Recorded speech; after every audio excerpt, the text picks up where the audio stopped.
Morning dears. सब बात करते हैं आज गोल्ड के पोजीशन की। पहले हम अपनी कल की एनालाइज देख लेते हैं। कल हमने जब गोल्ड को एनालाइज किया तो 26-30 के आसपास था, और यहाँ पर जो पोजीशन थी उसके हिसाब से मैंने यही बताया था कि अगर तो ये इस एरिया को स्टे करता है 25 को, तो फिर यहाँ से 40 से 43 तक जा सकता है और यहाँ से रिजेक्ट होने के चांसेस होंगे। और अगर ये एरिया ब्रेक कर देता है तो ये नीचे आएगा। लेकिन 19 के नीचे अगर H4 का क्लोज करता है तो ये दोबारा टेस्ट करेगा 24 वाले एरिया को, 24-25 यहाँ तक, और फिर वहां से जो है वो दोबारा सेलिंग हो सकती है। इस तरह की पोजीशन थी। जैसा कि आप देख सकते हैं इस एरिया को स्टे नहीं कर पाया और एक फास्ट ब्रेक लगा यहाँ से। लेकिन जैसा मैंने बताया था कि ये नीचे जाके दोबारा फिर अपसाइड आने की कोशिश करेगा। नीचे 2600 तक अगर ये यहाँ से ब्रेक करता है तो 2600 तक नहीं जाएगा और कहीं से भी बीच में से ऊपर आने की कोशिश करेगा। बैच 4 का क्लोज तो नीचे लगा, लेकिन ये 2600 तक नहीं गया और यहाँ से ये दोबारा अपसाइड जो है वो ट्राई कर रहा है ऊपर के एरियाज की। तो ये थी हमारी कल की एनालाइज और मार्केट की मूवमेंट। अब देख लेते हैं आज के इम्पोर्टेंट एरियाज क्या होंगे। आज के इम्पोर्टेंट एरियाज की अगर हम बात करें तो इस टाइम कंडीशन ये है कि एक माइनर लेवल 12 से 9 वाला ये भी ब्रेक किया है कल, और इसके नीचे M15 का क्लोज लगा है। और ये वाला जो एक प्रॉपर रेजिस्टेंस एरिया है ये भी ऊपर ब्रेक है। अब यहाँ पर पोजीशन कुछ इस तरह है कि जैसा वीकली एनालाइज में मैंने बताया था कि 26-33 काफी इंपॉर्टेंट रहेगा। अगर यहाँ से ये रिजेक्ट होता है तो 2600 तक आ सकता है, लेकिन ये कल 2600 तक नहीं आया। और कल जो तकरीबन जो हमारा यहाँ पर लेवल था 25 वाला, तो जैसा मैंने बताया था कि 19 के नीचे अगर H4 का क्लोज लगे तो ये दोबारा 25 वाले एरिया को टेस्ट करेगा और वहां से फिर जो है वो नीचे जाने के चांसेस होंगे। ये सपोर्ट भी ब्रेक हो चुकी है, तो यहाँ पर अब जो है वो कंडीशन कुछ इस तरह बनी हुई है कि ये पहले, अब जिस तरह की पोजीशन है तो ये जा रहा है 23 तकरीबन 23-27 तक।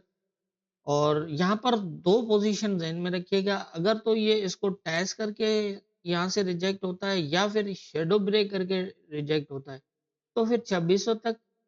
और अगर इस एरिया को ये ब्रेक करता है और इसके अंदर क्लोज लगा देता है जोन के अंदर कोई, तो फिर कोई मतलब तकरीबन कम से कम M15 या उससे ज्यादा का, तो फिर यहाँ से 50-50 चांसेस होंगे कि इस एरिया से दोबारा ये अपसाइड निकले और सेम एरिया तक जा सकता है।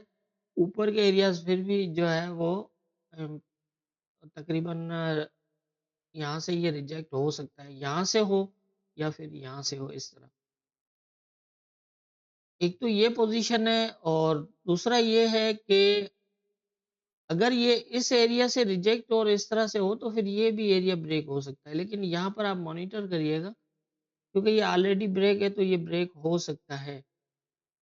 और ऊपर की पोजीशन जो है वो ये वैसे ही हाई रिजेक्शन एरियाज हैं, यहाँ से दोबारा सेल होने के ही चांसेस ज्यादा रहेंगे।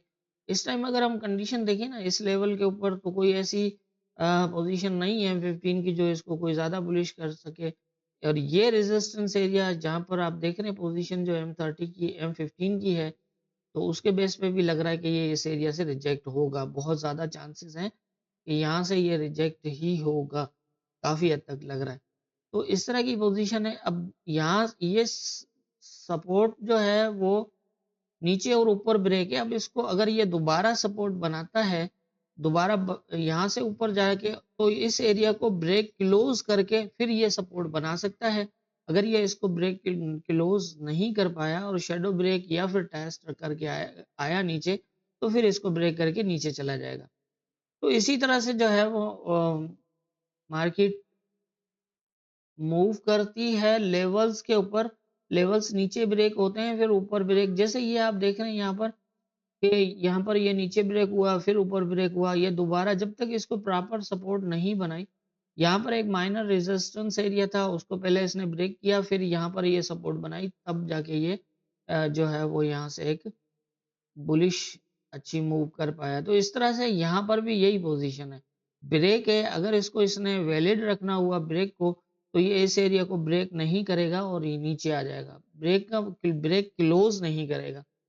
और अगर ये इसको ब्रेक क्लोज़ करता है तो दोबारा सपोर्ट लेके ऊपर जा सकता है, ऊपर के रेजिस्टेंस को टेस्ट करने के लिए। क्योंकि यहाँ पर जो पोज़ीशन है वो ये रेजिस्टेंस एरिया ब्रेक किया हुआ है इसने, लेकिन इसको टेस्ट नहीं किया हुआ है। एक ये लेवल है जिसको टेस्ट किया हुआ है।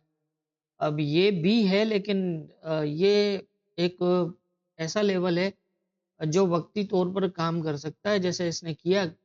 लेकिन ये है कि ये एक प्रॉपर जो है वो सेटअप के लिए ये लेवल काम नहीं करेगा।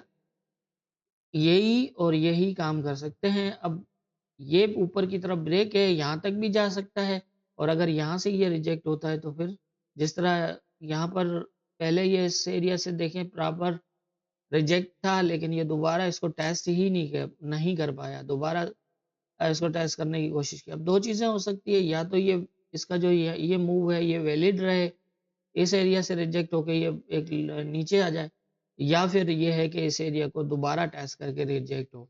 तो इस तरह से ही लेवल्स के ऊपर मार्केट मूव करती है। तो अगर इसको ये मज़ीद नीचे रहना होता तो इसको नीचे ब्रेक करके ये आ जाता, इस एरिया को ब्रेक करता, ये दोबारा इस एरिया के आस-पास आता, यहाँ से फिर और मज़ीद नीचे जाता। लेकिन नीचे ब्रेक किया और ऊपर ब्रेक किया तो इट मीन्स ये ऊपर वाले रेजिस्टेंस एरिया के आस-पास जाने की कोशिश करेगा। इसी तरह से मार्केट मूव करती है। तो मेरे ख़्याल से मेरी समझ के मुताबिक मुझे यही सेटअप नज़र आ रहे हैं मार्केट के अंदर। बाकी होना क्या है ये तो ऊपर वाला बेहतर जानता है, दुआओं में याद रखिएगा।